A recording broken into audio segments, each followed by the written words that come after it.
28 मई को रिलीज होने जा रहा है पंचायत सीजन 3। तो फटाफट से पहले 2 सीजन का रिवीजन कर लेते हैं और इस वीडियो में हम डिस्कस करेंगे सीजन 1। सीजन 2 का रिकैप भी आपको इसी चैनल पे मिल जाएगा। अब ज्यादा डिटेल में बात नहीं करेंगे, बस इतना जरूरी है मैं आपको उतना ही बताऊंगा। सीजन 1 के पहले शॉट में हम देखते हैं कि अभिषेक त्रिपाठी एक बस में बैठ के फुलेरा की ओर जा रहा है। इसके बाद एक फ्लैशबैक सीन आता है जहाँ पे हमें दिखाया जाता है कि अभिषेक अपने कॉलेज के फ्रेंड प्रतीक से उसकी जॉब के बारे में डिस्कस कर रहा है। इसकी बातों से साफ पता चलता है कि अपनी जॉब को लेके ज्यादा खुश नहीं है। इवन अभिषेक ये गवर्नमेंट जॉब करना भी नहीं चाहता था, ये इसका प्लान बी था, बट अब इसके पास कोई दूसरा ऑप्शन नहीं है। इसका फ्रेंड प्रतीक एक कॉर्पोरेट जॉब करता है और अभिषेक से ज्यादा कमाता है। अभिषेक को भी एक ऐसी जॉब चाहिए थी, बट प्रतीक इसको समझाता है कि फिलहाल तुझे ये जॉब कर लेनी चाहिए, तुझे इस जॉब से एक्सपीरियंस मिलेगा और फुलेरा गांव में डेवलपमेंट करने का मौका भी। प्रेजेंट सीन में अभिषेक फुलेरा गांव पहुंच चुका है और अपनी बाइक से ये ऑफिस जाता है। ऑफिस पर 2 लोग अभिषेक का इंतजार कर रहे होते हैं। यह है विकास जो कि अभिषेक का असिस्टेंट है और यह है प्रहलाद डिप्यूटी।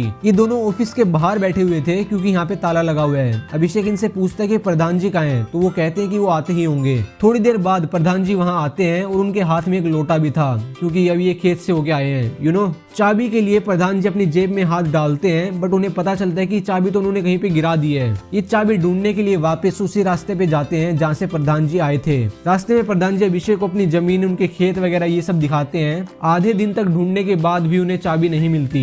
अभिषेक कहता है कि चलो ताला तोड़ देते हैं, बट प्रधान जी इनको कहते हैं कि हम ऐसा नहीं कर सकते क्योंकि ये ताला उनकी पत्नी मंजू देवी का है। अब प्रधान जी के कहने पे विकास अभिषेक की बाइक लेके चाबी बनाने वाले को लेने चला जाता है। तभी मंजू देवी का फोन आता है और घर पहुंचते ही प्रधान और मंजू देवी के बीच में लड़ाई शुरू हो जाती है। ब्रिजभूषण यानी कि प्रधान जी कहते हैं कि आज के लिए हम सचिव जी को अपने घर पे रुकने के लिए कह देते हैं, बट मंजू इनको साफ मना कर देती है क्योंकि घर में एक जवान बेटी है। कुछ देर बाद विकास वापस आता है। चाबी बनाने वाला तो इसको मिला नहीं, ऊपर से सचिव जी की बाइक का इंडिकेटर और तोड़ देता है। ये सब देख के अभिषेक और भी ज्यादा गुस्सा हो जाता है और कहता है कि अब तो ताला तोड़ना ही पड़ेगा। पर दूसरी तरफ मंजू जी परमिशन नहीं देती, तो प्रधान जी कहते हैं कि या तो ताला तोड़ना पड़ेगा या फिर आज रात सचिव जी को हमारे घर पे रुकना ही पड़ेगा। एंड फाइनली ये सब सुन के मंजू जी ताला तोड़ने के लिए परमिशन दे देती हैं। रात को सचिव डिनर करने के लिए प्रधान जी के घर पे जाते हैं और तभी उन्हें कॉल आती है कि ताला टूट गया है। बट जब ये वहां पे पहुंचते हैं तो पता चलता है कि सिर्फ ताला नहीं टूटा है, बल्कि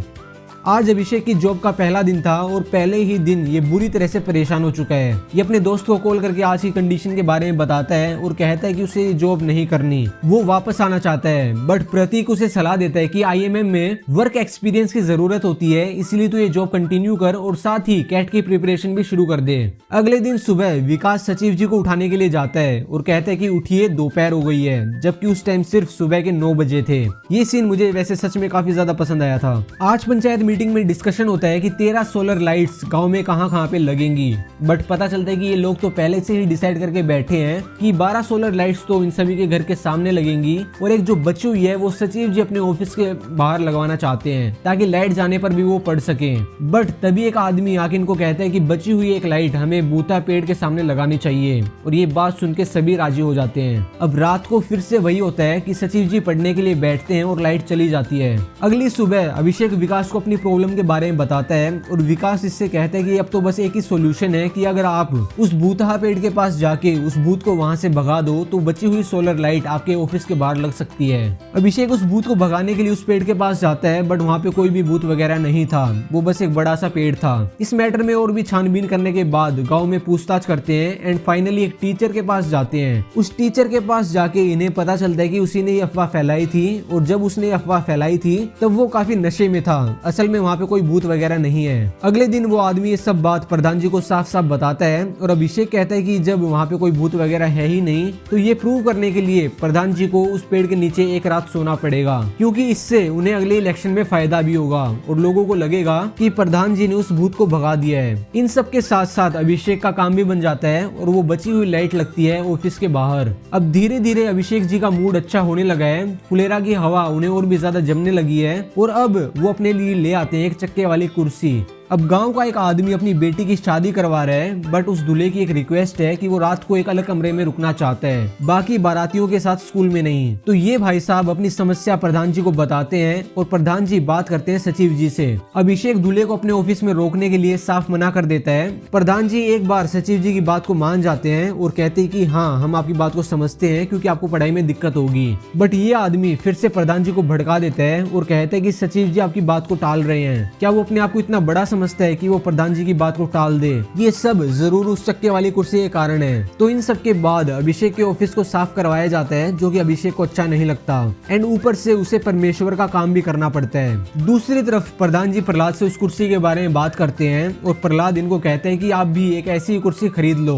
अब रात को वो दूल्हा अभिषेक के रूम पे रुकता है एंड इसके बाद क्या होता है वो आप सभी अच्छे से जानते हो, इसके बारे में मुझे ज्यादा बात करने की जरूरत भी नहीं है। वो चक्के वाली कुर्सी, एसोल, फलाना ढिमकाना, ये सब आपको याद ही होगा। तो ये दूल्हा अभिषेक की चक्के वाली कुर्सी ले जाता है। प्रधान जी अपनी कुर्सी अभिषेक को देते हैं और अगले ही दिन खुद के लिए एक चक्के वाली कुर्सी ले आते हैं, क्योंकि प्रधान जी तो प्रधान जी हैं, वो अपने आप को सबसे ऊपर दिखाना चाहते हैं। अब यहाँ अभिषेक और पंचायत गाँव के अलग अलग हिस्सों में जाके स्लोगन लिखवा रहे थे ताकि लोग 2 से ज्यादा बच्चे ना करें। इसी बीच अभिषेक प्रधान जी से दूध लेने के लिए भी बात करता है और प्रधान जी से कहते हैं कि अगर आपको दूध चाहिए तो हमारे घर से ले जाना, वो भी फ्री में। जब ये लोग गांव में स्लोगन चेक कर रहे होते हैं तो ये लोग देखते हैं कि एक जगह पे स्लोगन लिखा हुआ था कि 2 बच्चे हैं मीठी खीर, उससे ज्यादा बवासीर। ये स्लोगन प्रहलाद को थोड़ा सा अजीब लगता है, बट प्रधान और अभिषेक कहते हैं कि कोई दिक्कत वाली बात नहीं है, वैसे भी कौन पढ़ता है इतना।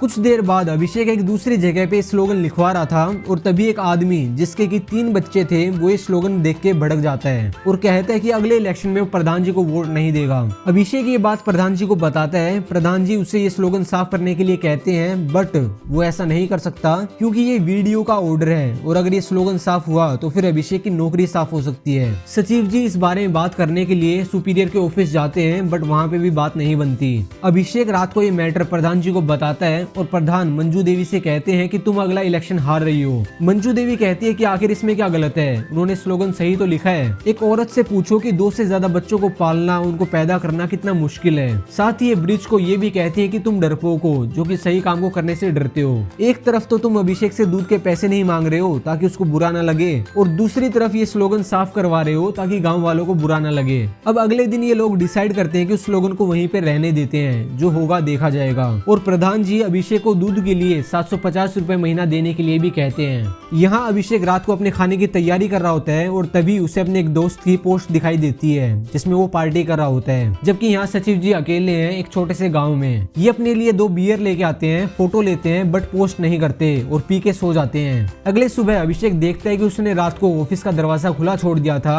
और उसके ऑफिस में रखा हुआ मॉनिटर चोरी हो चुका है। अभिषेक प्रधान जी को फोन करता है। प्रधान जी विकास के साथ ऑफिस आते हैं और सचिव जी पे भड़क जाते हैं कि मतलब कोई इतना लापरवाह कैसे हो सकता है, और साथ ही वो ये भी कह देते हैं कि अपने लिए कोई अलग रूम देख लेना। प्रहलाद और अभिषेक पुलिस स्टेशन जाते हैं कंप्लेन लिखवाने के लिए, बट ये ऑफिसर उनकी बातों को कुछ खास सीरियसली नहीं लेता।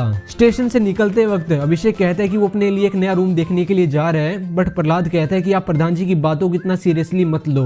ऑफिस आके अभिषेक नए मॉनिटर का रेट ऑनलाइन देखने लगता है। इन्वेस्टिगेटिंग ऑफिसर आता है और अभिषेक से सवाल जवाब करता है कि आपने कितनी पी थी, कहाँ पी थी, कितने बजे तक पी थी, ये सब। जब ऑफिसर को ये पता चलता है कि उसने सिर्फ 2 ही बोतल पी थी तो वो ये सोचने लगता है कि सिर्फ 2 बोतल पी के कोई इतना लापरवाह कैसे हो सकता है कि कोई दरवाजा बंद करना ही भूल जाए। इसीलिए अब इस पुलिस वाले को डाउट होता है कि कहीं ये चोरी खुद अभिषेक ने ही तो नहीं की।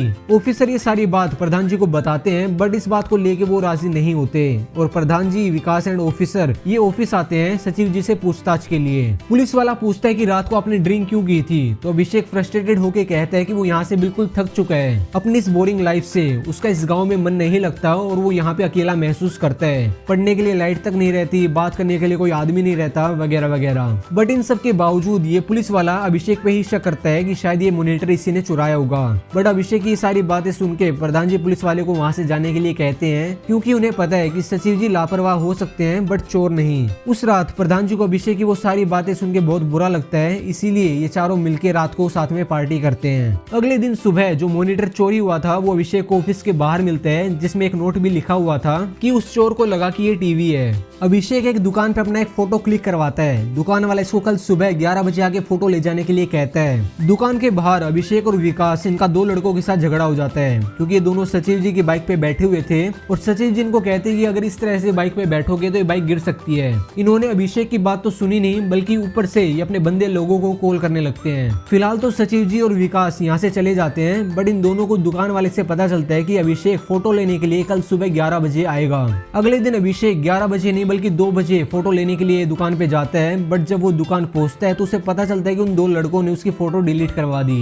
उसी रात ये दोनों अभिषेक के पास कॉल करते हैं और उसको भड़काते हैं। अभिषेक भी गुस्से में आके उन दोनों को चैलेंज करता है और ये दोनों कल मिलने का प्लान बनाते हैं। इसके बाद आपको पता ही है कि चारों भी तैयार होकर अपना मुकाबला करने के लिए पहुंच जाते हैं। प्रधान जी अपनी राइफल भी लेके जाते हैं डराने के लिए, जो कि असल में नकली है। ये लोग प्रधान जी को धक्का दे देते हैं और ये देख के अभिषेक बहुत ज्यादा गुस्से में आ जाता है, पागलों की तरह उन पे चढ़ जाता है और उनको बुरी तरह से डरा के वहां से भगा देता है। सचिव जी दोबारा उस दुकान पे जाते हैं, फोटो क्लिक करवाते हैं और कैट का फॉर्म भर देते हैं। ऑफिस में विकास एंड प्रधान एक दूसरे गांव के लड़के के बारे में बात कर रहे होते हैं, जिससे कि प्रधान जी अपनी बेटी की शादी करवाना चाहते हैं, बट वो लड़का 80,000 सैलरी में 20 लाख दहेज मांग रहा है। विकास अभिषेक से पूछता है कि अगर आप होते तो आप कितना दहेज लेते। अभिषेक कहता है कि मैं तो लेता ही नहीं। प्रधान कहते हैं कि वैसे भी आपको 20,000 सैलरी में सिर्फ 5 लाख ही दहेज मिलेगा। लेकिन तब अभिषेक कहता है कि अगर उसका IIM में एडमिशन हो गया तो उसकी सैलरी 1 लाख प्लस होगी और वो फिर भी दहेज नहीं लेगा। ये सब सुन के प्रधान जी ये बात अपनी बीवी को बताते हैं और कहते हैं कि अपनी बेटी की शादी सचिव जी से करवा देते हैं। मंजू मना करती है क्योंकि उसकी सैलरी सिर्फ 20,000 रुपए है, लेकिन प्रधान जी को विश्वास है कि वो एग्जाम क्लियर कर लेंगे और फिर उनकी सैलरी 1 लाख प्लस होगी। अब ये चेक करने के लिए कि क्या सचिव जी वो एग्जाम क्लियर कर पाएंगे या फिर नहीं, प्रधान जी ऑफिस जाते हैं और अभिषेक को एक सवाल सोल्व करने के लिए कहते हैं, जो कि अभिषेक कर भी देता है, वो भी 6 सेकंड पहले। यहाँ प्रधान जी और भी ज्यादा खुश होते हैं और अभिषेक को कहते हैं कि आप चिंता मत कीजिए, आप एग्जाम निकाल लेंगे। 2 हफ्ते बाद अभिषेक कैट का एग्जाम दे के आता है, बट वो खुश नहीं है और वो खुद को अपने कमरे में बंद कर लेता है क्योंकि एग्जाम अच्छा नहीं हुआ है। 2 महीने बाद भी अभिषेक का मुंह लटका ही हुआ है और इसका मूड अच्छा करने के लिए विकास सचिव जी को मोटिवेट करता है, बट अभिषेक विकास पे भड़क जाता है और कहते हैं कि कैट एग्जाम काफी टफ है, इस साल सिर्फ उसकी 82% आई है एंड इसका कॉन्फिडेंस टूट चुका है। अब इसके बाद अभिषेक मंजू जी के पास जाता है कुछ डॉक्यूमेंट्स पे अंगूठा लगवाने के लिए और मंजू अभिषेक को ताना मार के कहती है कि अभिषेक कैट का एग्जाम क्लियर नहीं कर पाया। तब अभिषेक मौका देख के मंजू को कहता है कि आप भी तो सिर्फ नाम की ही प्रधान है, बाकी सारा काम तो ब्रिज जी करते हैं। इवन अभी आने वाले रिपब्लिक डे पर भी ये झंडा नहीं फहराएंगी, बल्कि वो काम भी ब्रिज भूषण को ही करना पड़ेगा। ये बात मंजू जी को काफी चुभती है। रिपब्लिक डे में फिलहाल अभी 2 दिन ही बाकी हैं और अब मंजू जी राष्ट्रगान याद करना शुरू कर देती हैं। 26 जनवरी को प्रधान जी तैयार होते हैं झंडा फहराने के लिए और अभिषेक भी मंजू जी को कॉल कर देता है आने के लिए। डीएम की गाड़ी मेन रोड से गुजर ही रही होती है कि तभी उन्हें एक बड़ा सा पोस्टर दिखाई देता है जिसपे ब्रिज भूषण का बड़ा सा फोटो लगा हुआ था। ये देख के डीएम गाड़ी को फुलेरा की ओर घुमा लेती है। जैसे ही प्रधान जी झंडा फहराने वाले होते हैं, डीएम वहां पहुंच जाती है और उन्हें बाउंड्री के बाहर जाने को बोलती है एंड यहाँ तक कि अभिषेक को तो वो सस्पेंड करने की धमकी तक भी देती है। बट तभी मंजू देवी वहां पहुंच जाती है और ये कहती है कि हर साल झंडा मैं ही फहराती हूँ। मंजू जी अपने बारे में ये बात कह रही है कि झंडा वही फहराती है हर साल। तो अब डीएम के कहने पे मंजू जी झंडा भी फहराती हैं और राष्ट्रगान भी गाती हैं। जाते जाते डीएम मंजू को कहती है कि ऑफिस का काम भी आपको ही संभालना चाहिए और अगर आपको कोई प्रॉब्लम हो तभी आपको अपने हस्बैंड की हेल्प लेनी चाहिए। एंड आपको याद ही होगा कि ये सब राष्ट्रगान वगैरह तैयार करवाने में, इनको याद करवाने में अभिषेक ने इनकी हेल्प की थी, तभी ये यहाँ पे राष्ट्रगान गा पाती हैं। अगले सीन में हम देखते हैं कि अभिषेक अपने दोस्त प्रतीक को कॉल करके कहता है कि उसे फिर से कैट की तैयारी करनी है, इसीलिए अभी 1 साल और उसे फुलेरा में रुकना पड़ेगा। प्रतीक अभिषेक को कहता है कि उसे गांव में कुछ ऐसा ढूंढना चाहिए जिससे कि उसे इस गांव से प्यार हो जाए, तब अभिषेक का पढ़ाई में मन भी लगेगा। इसके बाद अभिषेक गांव की बड़ी सी वाटर टैंक के टॉप पे जाता है पूरे गांव का व्यू देखने के लिए, बट वहां पे उसकी मुलाकात होती है प्रधान जी की बेटी रिंकी से और ये होता है सीजन 1 खत्म। आई होप कि आपको ये वीडियो हेल्पफुल लगी होगी। वीडियो पसंद आए तो यार वीडियो को लाइक कर देना और चैनल को सब्सक्राइब भी कर लो। सीजन 2 का रिकैप देखना है तो ये रही वीडियो, वॉच इट।